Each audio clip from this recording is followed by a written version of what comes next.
somos o grupo 3 e nós iremos fazer a análise de movimento de um cadeirante tocando a cadeira de rodas na rua. O grupo é composto por Daiane Costa Santos, Juliana Moreno e Mirella Zandoná. O caso clínico utilizado é do atleta paralímpico de paracanoagem, Fernando Fernandes.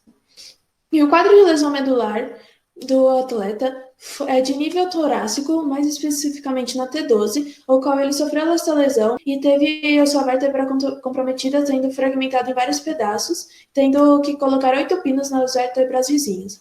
A extensão da lesão foi completa e os membros inferiores perderam a conexão dos neurônios motores com a junção neuromuscular.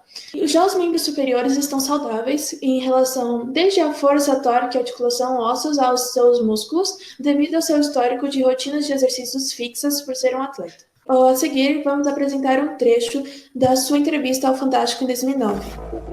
Fernando sofreu uma fratura na 12ª vértebra. Fragmentos do osso, além do impacto violento da batida, lesionaram a medula. Foram 6 horas de cirurgia para aliviar a pressão na área e colocar 8 pinos de titânio nas vértebras vizinhas. Para ter sustentação da coluna e construir uma caixa de titânio em volta da medula para proteger a medula. Mas o trauma acabou paralisando a região abaixo da vértebra atingida.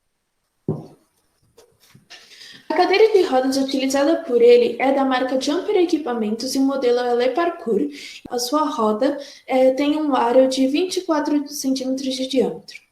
Agora, entrando um pouquinho mais específico na propulsão da cadeira de rodas, então a gente pode observar aí que o ponto C é o ponto inicial da propulsão da cadeira de rodas e o ponto final é o ponto R, né?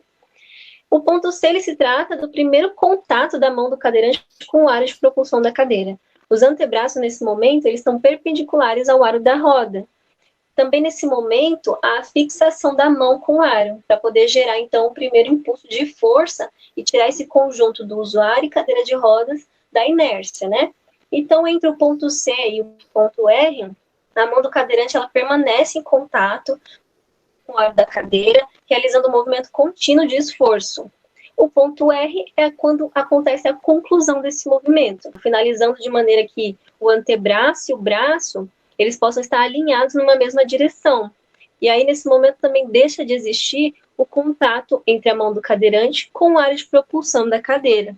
Agora, no próximo slide, a gente vai fazer um pouquinho da análise da propulsão na articulação do ombro em si. A articulação do ombro, ou glenomeral, ela é uma das articulações associadas à cintura escapular, que permite uma ampla gama de movimentos do membro superior. E a biomecânica dela compõe a fase de início com flexão do membro superior, de uma posição de extensão, combinando com a abdução durante a primeira fase do impulso, mudando a flexão e a abdução durante a mesma fase inicial. E agora eu vou falar sobre alguns músculos envolvidos nos movimentos de flexão, o deltoide anterior, o peitoral maior, o bíceps braquial. E aqui nós podemos ver que o coraco braquial. E aqui nós podemos ver os músculos de extensão, que são o deltoide anterior, a grande dorsal, o redondo maior, o tríceps braquial. E agora nós vamos para os músculos envolvidos no movimento de abdução, que são o deltoide anterior e médio, músculo supraespinal. Agora para os músculos envolvidos no movimento de adução, que é a grande dorsal, o redondo maior, o tríceps braquial, coraco braquial e o peitoral maior. Agora nós vamos para os músculos envolvidos no movimento de rotação, o peitoral maior, o redondo maior, a grande dorsal. Também nós temos o músculo subescapular. E agora nós vamos para a análise da articulação do tronco. A gente viu que não existe nenhum estudo biomecânico específico direcionado ao papel do tronco na proporção da cadeira de rodas. Porém, o movimento do tronco ele pode ser o mais importante no mecanismo gerador de força, principalmente em condições que evitariam a fadiga, como, por exemplo, na aceleração rápida, partindo da posição de repouso, ou desde uma aceleração rápida, ou até uma curta distância. Agora nós vamos falar um pouquinho sobre a articulação do cotovelo. Essa articulação, ela é classificada pelos anatomistas como uma articulação em gínglimo, ou dobradiça também, devido ao seu movimento em 1 grau de liberdade, que é predominante de flexão e extensão. Os músculos responsáveis pelos movimentos do cotovelo, a gente vai ver agora nos próximos slides. Na flexão, os músculos responsáveis são o braquial, o bíceps cabeça longa e na sua outra porção também, que é o bíceps cabeça curta, bem como também o músculo braquiorradial. Na extensão do cotovelo, nós podemos ver aí a ação do tríceps cabeça medial, tríceps cabeça lateral, tríceps cabeça longa e a porção aí do ancônio. Já agora, na propulsão da cadeira de rodas, o cotovelo, foi identificado os 2 movimentos de extensão e flexão, onde eles ocorrem aí de forma alternada para gerar a produção de força. E aí, segundo algumas pesquisas, foi detectada uma baixa velocidade de movimento alternado de flexão e extensão. E antes da máxima extensão do cotovelo, a gente pode observar um precoce término do impulso, né? Então, havendo aí uma inabilidade para poder acompanhar a velocidade dos aros da cadeira de rodas. Já na articulação do punho e da mão, a articulação do punho em si, ela contém 8 ossos carpais que atuam como espaçador funcional entre o antebraço e a mão. Ela contém, então, 2 graus de liberdade, podendo exercer os movimentos de flexão e extensão, desvio ulnar e radial. Na articulação da mão, ela tem uma ampla gama de movimentos, então nessa análise da propulsão da cadeira de rodas, nós podemos nos concentrar nos movimentos de flexão e extensão da mão. Os músculos do punho e da mão, eles trabalham completamente em conjuntos, né? Então a gente vai poder observar um pouquinho dos movimentos e os músculos responsáveis por esses movimentos no próximo slide. Então nós temos aí envolvido o músculo flexor ulnar do carpo, nesse movimento de flexão. O flexor superficial dos dedos, o palmar longo, o flexor radial do carpo também, o flexor longo do polegar, o extensor curto do polegar.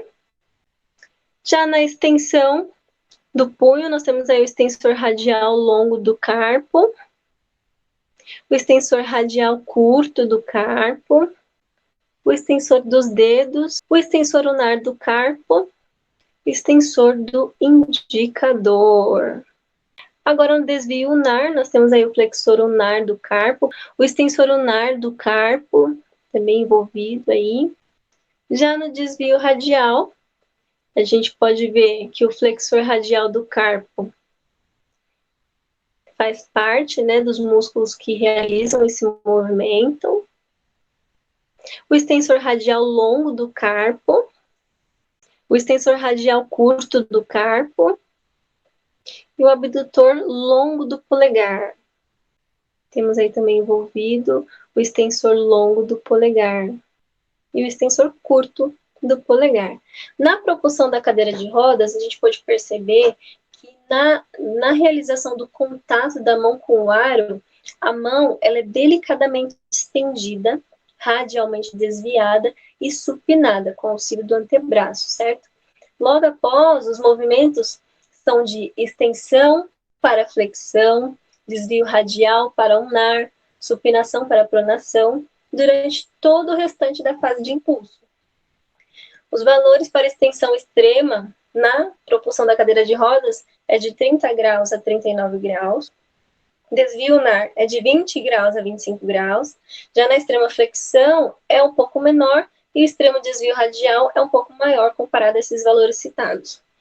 A vinculação da mão, com o aro, ela é modelada como uma junta que se conecta ao braço, diretamente no aro de tração. A massa da mão e seu momento de inércia, assim como seu comprimento, eles são incorporados às propriedades antropométricas do antebraço. Os movimentos, então, realizados pela articulação do cotovelo, do punho, da mão, eles são realizados, então, em cadeia cinética fechada. Nós podemos perceber ao longo da pesquisa de que existe uma grande prevalência de síndrome do túnel do carpo entre os cadeirantes, né? Pelo fato de usar demasiadamente essa articulação, existe, então, o pinçamento de um nervo da mão. Se eu não me engano, é o nervo mediano. E por isso, pode ocorrer uma diferença de valor de grau durante a propulsão da cadeira de rodas, porque se o paciente tem essa síndrome, ele sente dor, e a dor muitas vezes nos impede de realizar o movimento em sua plenitude, né? E é isso, a gente agradece a atenção de vocês, muito obrigada,